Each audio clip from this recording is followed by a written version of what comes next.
वंदे मातरम कर्मचारी साथियों, विशेषकर शिक्षा विभाग से जुड़े साथियों, हितकारी निधि योजना के अंतर्गत एक मुश्त छात्रवृत्ति के लिए फॉर्म है वो शुरू हो चुके हैं।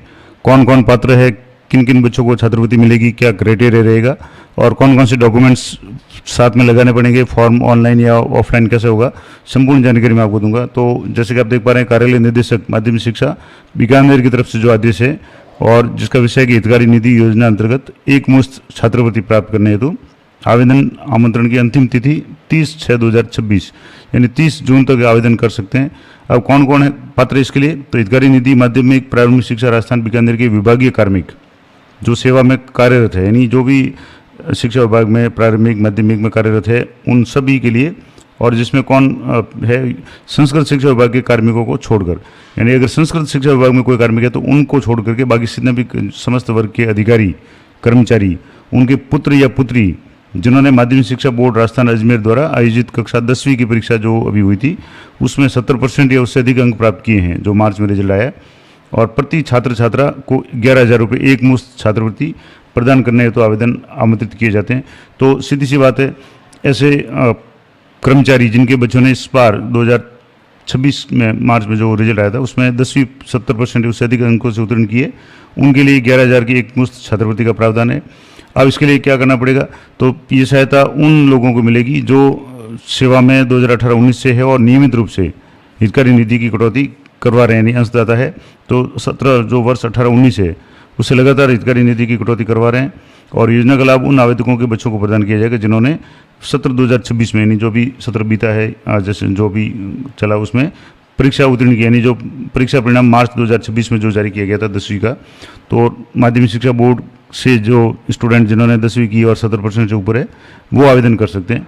अब आवेदन भरते समय किन बातों को ध्यान रखना है और संबंधित अधिकारी द्वारा अग्रेसित करवाते समय क्या क्या चीज़ें ध्यान रखनी है, तो सबसे इंपॉर्टेंट पॉइंट है कि योजना अंतर्गत शिक्षा विभाग की कार्मिक, यानी जो भी कार्मिक शिक्षा विभाग है उनके पुत्र या पुत्री द्वारा माध्यमिक शिक्षा बोर्ड राजस्थान अजमेर द्वारा आयोजित 10वीं की जो परीक्षा है उसमें राजकीय विद्यालय में अध्ययनरत करते हुए उत्तीर्ण की हो। पहली कंडीशन सरकारी शिक्षा विभाग के कर्मचारी हो, उनके पुत्र पुत्री हो। दूसरा, उन्होंने माध्यमिक शिक्षा बोर्ड से 10वीं की हो, CBSE यानी बोर्ड से वो अलाउ नहीं है। तीसरी बात, राजकीय विद्यालय में अध्ययनरत, यानी वो किसी निजी विद्यालय में अध्ययनरत नहीं होना चाहिए। ये तीनों चीज़ें हैं। तो दूसरा, विभागीय कार्मिक के पुत्र पुत्री द्वारा 70% या उससे अधिक अंक हो वो पात्र होंगे। और इस योजना के अंतर्गत कुल, हालांकि बहुत सारे स्टूडेंट होंगे, हजारों की संख्या में हो सकते हैं, लेकिन योजना के अंतर्गत 950 छात्र छात्राएं जो 10वीं है और उसके अलावा 50 छात्र छात्राएं वरिष्ठ उपाध्याय संस्कृत उत्तीर्ण की है, उन सभी के लिए ये योजना पात्र है, यानी वो आवेदन कर सकते हैं। लेकिन संस्कृत शिक्षा में अगर कोई विद्यार्थी पढ़ रहा है संस्कृत लेकर के, उनको तो अलाउ है, लेकिन संस्कृत शिक्षा विभाग के कार्मिक कार्यरत जो कार्मिक है उनके पुत्र पुत्री अलाउ नहीं है। ये थोड़ा यहाँ कन्फ्यूजन है, वो आपके दूर हो जाएगा। तो मतलब 900 कुल 1,000 लोगों को छात्रवृत्ति मिलेगी, जिसमें 950 तो सेकेंडरी सामान्य और 50 छात्र छात्राएं वो वरिष्ठ उपाध्याय संस्कृत से संबंधित है, उनको मिलेगी। और प्राप्तांकों के आधार पर माध्यमिक शिक्षा बोर्ड 10वीं सेकेंडरी के प्राप्तांक और कुल राशि है वो 1,000 छात्र छात्राओं को दी जाएगी। अब इसके लिए एक निर्धारित फॉर्म है, प्रपत्र है, उसको भर करके आपको भेजना है। और जब मान लो फॉर्म 1,000 से ज़्यादा आएंगे, क्योंकि 1,000 स्टूडेंट को ही छात्रवृत्ति मिलेगी, तो मेरिट के आधार पर लिस्ट बनाई जाएगी और मेरिट जो भी परसेंटेज होगा उसके अनुसार हो जाएगी। आवेदन पत्र निर्धारित प्रारूप में संबंधित अधिकारी से अग्रेसित करवा कर भेजना होगा। अब इसके लिए विशेष जो बात होगी कि वित्तीय वर्ष 2018-19 से लेकर के 2025-26 में अंशदान कटौती के शेड्यूल जो है, यानी हितकारी निधि के शेड्यूल और ECS की जो प्रति है वो आवश्यक रूप से संलग्न की जानी है। और PDED के मामलों में जहाँ से वेतन आहरित हुआ है वहाँ से ECS या शेड्यूल की प्रति प्राप्त कर संलग्न करें। दूसरा, सहायता राशि है वो मार्च 2026 में जो घोषित परीक्षा परिणाम हुआ है उन्हीं विद्यार्थियों पर लागू होगा। पुराने अगर कोई विद्यार्थी है जिन्होंने 2025 में अगर 10वीं की है उन पर लागू नहीं होगा। और अपूर्ण अगर प्रार्थना पत्र है या देरी से लास्ट तारीख के बाद में आता है तो उसके लिए पे कोई विचार नहीं किया जाएगा और वो निरस्त माना जाएगा, उसके अलग से कोई सूचना नहीं दी जाएगी। तो निर्धारित अवधि के पूर्व और पश्चात भिजवाए के जो भी आवेदन है वो निरस्त माने जाएंगे। और इम्पोर्टेंट बात है कि कार्मिक के पुत्र पुत्री को माध्यमिक शिक्षा बोर्ड राजस्थान अजमेर या अन्य किसी राजकीय स्रोत से इस प्रकार की कोई छात्रवृत्ति प्राप्त हुई हो वे पात्र नहीं है, यानी उनको अगर पहले से कोई छात्रवृत्ति मिल रही है तो वो अलाउ फॉर्म नहीं भर सकते। इंपॉर्टेंट बात और कि योजना के अंतर्गत स्वीकृत जो भी राशि होगी वो कार्मिक के खाते में, यानी उसके जो भी स्टूडेंट, उसके माता पिता, खास करके जो भी सरकारी नौकरी में है उनके खाते में जमा होगी ECS के माध्यम से। और इसके लिए पत्र व्यवहार करने की आवश्यकता नहीं है।